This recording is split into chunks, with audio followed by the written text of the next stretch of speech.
Welcome back to પહેલી માહિતી। સરકાર વિભાગમાં ભરતી રાજકોટ મહાનગરપાલિકાની અંદર ભરતી જાહેર કરવામાં આવી છે। આ ભરતીની અંદર ખાલી જગ્યાઓની અંદર તમારે અરજી કરવાની છેલ્લી તારીખ છે 9/8/2024। આ ભરતીની અંદર પગાર શું હશે, લાયકાત શું હશે અને અરજી કરવા માટેની ફી શું છે તે બધી જ વિગતવાર માહિતી આ વિડીયોના અંત સુધીમાં તમને મળી જશે।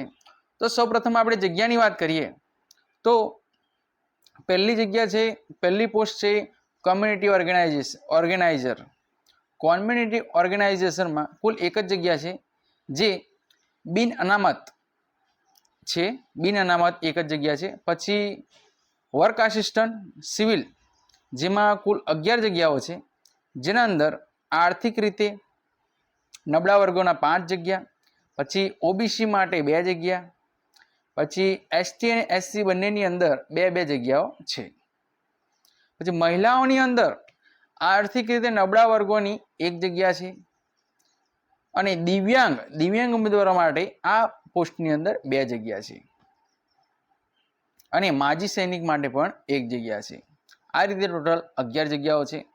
પછી જુનિયર ફાર્માસિસ્ટ આયુર્વેદ જેમાં કુલ એક જ જગ્યા છે જે બિન અનામત છે બધા માટે। પછી છે ક્લોરીન એટેન્ડન્ટ જેમાં એક ખાલી જગ્યા છે, જેમાં બિન અનામત માત્ર 1 જગ્યા બિન અનામત છે। આ રીતે ટોટલ 14 જેટલી જગ્યાઓમાં ભરતી પાડવામાં આવી છે। હવે આ બધા પોસ્ટ 4 પ્રકારની જે પોસ્ટ છે તેની અંદર કઈ કઈ લાયકાતો જોઈશે તેના અંગેની માહિતી આપણે આગળ હવે જોઈએ। તો આગળ વાત કરીએ તો ઓફિશિયલ વેબસાઇટ www.rmc.gov.in પર તારીખ 26/7/2024 થી તારીખ 9/8/2024 સુધીમાં લોગિન કરી અરજી કરવાની રહેશે, બરાબર। છેલ્લી તારીખ છે 9/8/2024 અને રાતના 12 વાગે સમાપ્ત થશે, ત્યાં સુધીમાં ફી ભરી દેવી। પછી શૈક્ષણિક લાયકાત અને પગાર ધોરણની વાત કરીએ આપણે। લાયકાતની આપણે વાત કરીએ તો સૌથી પહેલી પોસ્ટ જે છે કોમ્યુનિટી ઓર્ગેનાઇઝર તેની અંદર તો માન્ય યુનિવર્સિટીના કોઈ પણ વિદ્યા શાખાના સ્નાતક અને MSW તથા સામાજિક કેળવણી, સામૂહિક સંગઠન, લોકસંપર્ક, સહકાર અંગેનો અનુભવ ધરાવનાર, અર્બન સ્લમ તથા સામાજિક કલ્યાણને લગતા સુધારણાના પ્રશ્નો સ્થાનિક જાણકારને પસંદગી આપવામાં આવશે। પછી તેના પગાર ધોરણની વાત કરીએ કોમ્યુનિટી ઓર્ગેનાઇઝરની તો 5 વર્ષ માટે ફિક્સ છે, પહેલા તો 49,600। ત્યારબાદ તેમનું કામ જોઈને 7મા પગાર પંચ મુજબ પે મેટ્રિક્સ લેવલ 6 ₹35,400 થી 1,12,400 સુધીનો પગાર આપવામાં આવશે 5 વર્ષ ફિક્સ સંતોષકારક પૂરા કર્યા બાદ। પછી ત્યાંની વય મર્યાદા છે 18 વર્ષથી 35 વર્ષ। પછી વર્ક આસિસ્ટન્ટ સિવિલ તો તેમાં ડિપ્લોમા ઇન સિવિલ એન્જિનિયરિંગ અથવા ITI ડ્રાફ્ટમેનશિપ અને અંદાજ કામના અભ્યાસક્રમનું પ્રમાણપત્ર ધરાવતો હોવો જોઈએ। ત્યારબાદ આ વર્ક આસિસ્ટન્ટની અંદર પગાર ધોરણને વય મર્યાદાની વાત કરીએ તો 5 વર્ષ માટે ફિક્સ 26,000 અને 5 વર્ષની સંતોષકારક સેવા આપ્યા બાદ તેમાં 25,500 થી 81,100 સુધીનો પગાર ધોરણ આપવામાં આવશે।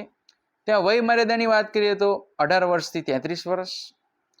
ત્યારબાદ ત્રીજી જગ્યા હતી આપણી જુનિયર ફાર્માસિસ્ટ આયુર્વેદ, તેમાં ડિપ્લોમા ફાર્મસી ઇન આયુર્વેદિક, તેમાં સૌપ્રથમ 5 વર્ષ ફિક્સ 26,000 અને ત્યારબાદ સંતોષકારક કામ કર્યા બાદ 19,900 થી 63,200 સુધીનું પગાર ધોરણ આપવામાં આવશે। અને વય મર્યાદાની વાત કરીએ તો 18 વર્ષથી 33 વર્ષ। ત્યારબાદ આપણે વાત કરીએ તો ચોથી જગ્યા છે ક્લોરીન એટેન્ડન્ટમાં વિજ્ઞાન પ્રવાહમાં HSC પાસ એટલે કે ધોરણ 12 પાસ।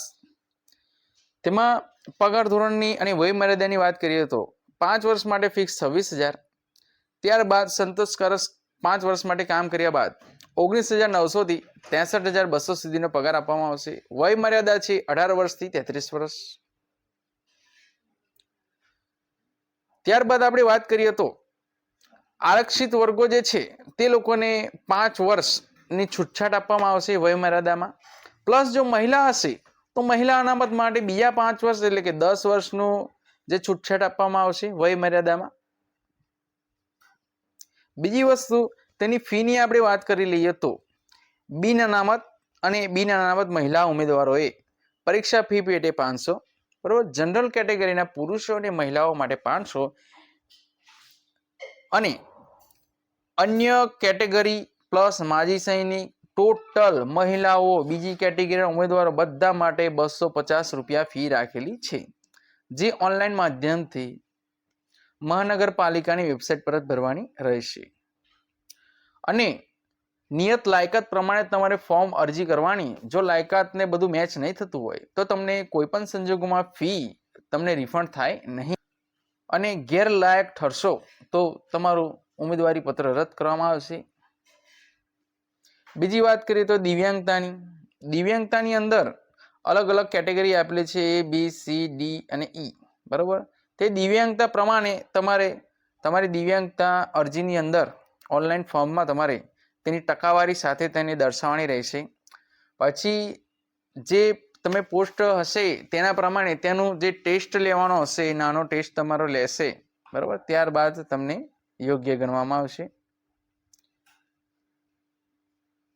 ત્યારબાદ આપણે આગળ વાત કરીએ તો કોમ્પ્યુટર વિષયક લાયકાત, બરાબર. તો તેમાં ગુજરાત મુલકી સેવા વર્ગીકરણ અને ભરતીના સામાન્ય નિયમો જે નિયમો છે તેની જોગવાઈ મુજબ કોમ્પ્યુટર એપ્લિકેશનનું મૂળભૂત જ્ઞાન ધરાવતા હોવાનું પ્રમાણપત્ર રજૂ કરવાનું રહેશે, બરાબર. કોમ્પ્યુટર એપ્લિકેશનનું મૂળભૂત જ્ઞાન ધરાવતું પ્રમાણપત્ર રજૂ કરવાનું રહેશે.